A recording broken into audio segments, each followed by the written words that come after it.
Assassin's Creed Hexe creative director Darby McDevitt recently dropped a post on social media that instantly got the fandom buzzing. He said that 2026 is going to be incredible and full of good things, and if you've been following this franchise for a while, you already know how people took that. Fans immediately started connecting the dots, assuming this could be a tease for a Hexe release window, or at least the first proper trailer. As of right now though, there's still no official confirmation. Ubisoft has stayed completely silent. Hexe was first announced back in 2022. This is shaping up to be the darkest entry in the entire series so far. The story is set in the Holy Roman Empire during the 16th century, right in the middle of the witch hunts. We're talking about what is now modern-day Germany, at a time when paranoia ruled everything and accusations alone were enough to get you executed. The main protagonist is a young woman named Elsa. Her story starts in pure nightmare-fueled territory. Her mother and sister are accused of witchcraft and burned alive right in front of her. We're dropped straight into the blood-soaked heart of the witch hunts and inquisitions, an era where anyone could be labeled a witch and executed with public approval. Elsa's family wasn't just killed, they were betrayed by their own villagers and condemned with the silent blessing of the church. After that, Elsa disappears completely. There's even a rumor that Elsa was born in Bamberg, a real historical city infamous for its witch trials, where thousands of women were executed. Those events are said to be the true starting point of Assassin's Creed Hexe, both emotionally and thematically. During her years in hiding, Elsa stumbles upon a collapsed, long-forgotten chapel deep in the forest, a place that feels cursed and erased by time itself. Beneath it, she discovers the remnants of the German Brotherhood of Assassins, an order that had been completely wiped out by the Inquisition more than a century earlier. Their history was burned, buried, and rewritten out of existence. That hidden sanctuary becomes Elsa's turning point. It's where she starts uncovering the truth about the secret war, the twisted interpretations of witchcraft, and even early references to pieces of Eden. The game is also expected to feature real historical figures. One of the most important is Cardinal Johann von Rotterdam, who is portrayed as the man pulling the strings behind hundreds of executions across the region. He oversees the Inquisitions and represents the terrifying institutional power standing in Elsa's way. Gameplay-wise, we play entirely as Elsa, and she's easily one of the most unique assassins the series has ever had. She can shapeshift into animals like ravens and cats to slip past guarded areas, scout locations, or move through spaces no human could reach. She can even possess NPCs to pass unnoticed through hostile zones. Elsa doesn't use her abilities to restore balance or peace. She uses them to inspire fear. That said, these mechanics won't be unlimited. There will be restrictions, though Ubisoft hasn't yet explained exactly how those limits work or how punishing they'll be in practice. Throughout Assassin's Creed Hexe, we'll be traveling across the darkest corners of the Holy Roman Empire. Expect dense, oppressive forests that feel endless, medieval towns scarred by paranoia, execution squares filled with gallows and pyres, crumbling castles overtaken by decay, monasteries and cathedrals hiding secret chambers, and cities like Bamberg, Nuremberg, and Cologne recreated with grim historical accuracy. There's also strong potential for locations tied to real witch trials, remote alpine villages, abandoned abbeys, and fortified church complexes that double as inquisitorial headquarters. Everything about the world is designed to feel hostile, claustrophobic, and soaked in fear, perfectly matching the tone Hexe is going for.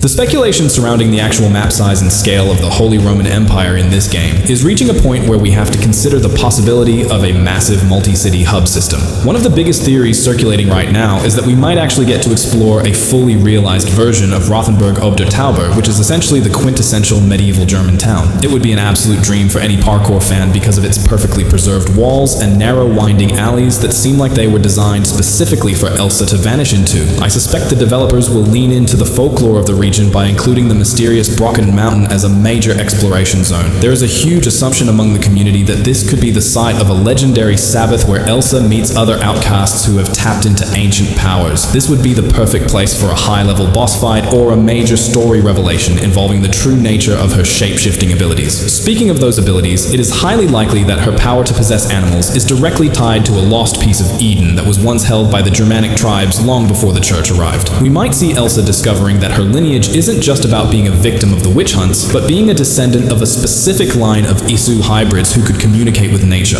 There is a fascinating theory that the German Brotherhood she finds wasn't just hiding, but was actually guarding a massive underground network of tunnels that connect various cathedrals across the empire. This would explain how the assassins could move so quickly between cities without being caught by the Inquisition. Playing through these dark and damp passages while dodging Templar search parties would add a layer of tension that the series has been missing for years. Another major point of discussion is the potential appearance of the Heidelberg Castle ruins, which in the 16th century would have been at the height of its architectural glory. Imagine a mission where Elsa has to infiltrate a royal banquet hosted by the Palatine electors to identify a Templar spy hidden among the nobility. We could potentially see gameplay that forces us to use social stealth in a way that feels much more dangerous because one wrong move means being branded a witch and facing immediate execution. I am also betting that we will see a lot of focus on the concept of the Hexenturm or witch towers, which were used as specialized prisons. These would serve as the primary outposts or forts that we have to liberate, and each one could hold a different piece of the puzzle regarding the Cardinal's ultimate goal. There is also a dark theory that Elsa's sister and mother weren't just killed because of superstition, but because they were actually close to uncovering a Templar plot involving a corrupted version of a Shroud of Eden. If this is true, it means Elsa isn't just fighting for revenge, but is trying to finish a mission that her family started generations ago. This would give the story a much more epic feel and connect it back to the broader Assassin's Creed mythology in a way that feels earned. The sheer potential for deep lore dives in this setting is insane, and I really hope the game stays as dark and gritty as the rumors suggest. Every forest clearing and every candlelit church basement feels like it could be hiding a secret that changes everything we know about the conflict between the Assassins and the Templars in Europe.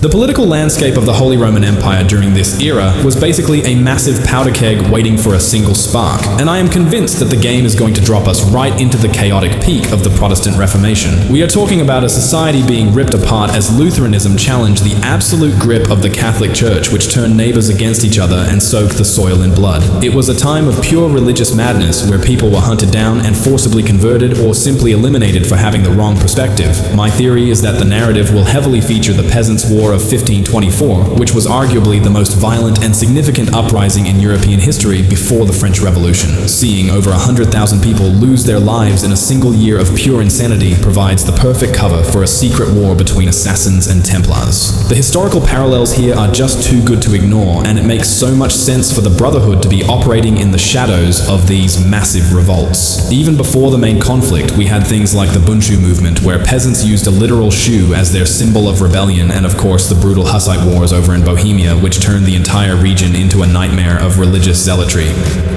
The 16th century was a harsh and unforgiving time, and using that as a backdrop for a dark, horror-leaning game is a stroke of genius. However, as much as I want to believe Ubisoft will lean into the psychological terror and the historical weight of the Inquisition, I have that nagging fear that they might pull their punches. They have a bit of a track record for taking these incredible dark periods of history and shifting the focus toward more generic open-world tropes, instead of sticking to the grim tone the setting deserves. If they actually commit to the horror of the witch hunts and the visceral reality of the peasant uprisings, this could be a masterpiece. I just hope they don't drown out the atmosphere with unnecessary distractions and instead let us experience the true gloom of a world where the church and the state are hunting you for sport. Visually, the updated engine is designed to make the absence of light a core part of the gameplay loop. We can expect candlelit squares and torchlit dungeons to feel hauntingly real as the lighting system reacts to your movements and the general level of suspicion in an area. Instead of traditional combat, Elsa might rely on sabotage and the power of suggestion to dismantle her enemies from within. The game seems to be treating fear itself as a weapon that can be wielded against the corrupt authorities who are orchestrating the witch hunts. If these rumors hold true, this title could finally reclaim the soul of the franchise by delivering a gritty and socially conscious story that doesn't pull any punches regarding the brutality of the 16th century.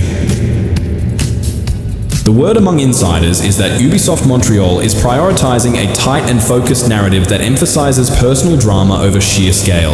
Instead of a bloated open world, we are looking at claustrophobic villages and fog-choked forests where solitude and paranoia serve as your constant companions. This shift toward a more cinematic and intense experience feels like a direct response to fans who have been craving the return of atmospheric stealth. Elsa stands at the absolute center of this descent into madness, and her journey is rumored to be much more than a standard revenge plot. The hidden details in the teaser trailer, including the woven logo and Germanic runes, suggest a story about avenging a house divided by family and betrayal. There are even whispers that German folklore figures like Mephistopheles will play a role, which hints that the game will explore themes of dark faith and demonic corruption. This setting gives the classic assassin motto a much more sinister meaning, because working in the dark takes on a literal and terrifying quality when the shadows are filled with the threat of the Inquisition. From a technical standpoint, Hexe is being built on an evolved version of the Anvil engine, which is specifically being optimized for the dense urban environments and reactive lighting needed for a horror setting. Unlike the sprawling landscapes of the previous 3 games, the production focus here is on verticality and high-fidelity interior spaces like dungeons and Gothic cathedrals. Because this is not a traditional massive RPG, the team can spend more time on individual character animations and the complex AI systems required for the rumored possession and fear mechanics. Everything about the production points to a game that is smaller in landmass, but significantly deeper in terms of atmosphere and mechanical innovation. The release timeline for Hexe has become one of the most debated topics among fans and industry insiders, especially as we move into 2026. While Darby McDevitt has shared high hopes for this year, leading many to believe a launch is imminent, the reality of the production schedule suggests a slightly longer wait. Tom Henderson has pointed out that Ubisoft typically plans for a 2-year support cycle for its major titles like Shadows, which would place the next flagship entry further down the road. This roadmap indicates that while we might get a massive gameplay reveal or a deep dive trailer sometime in late 2026, the actual game is more likely to arrive in 2027.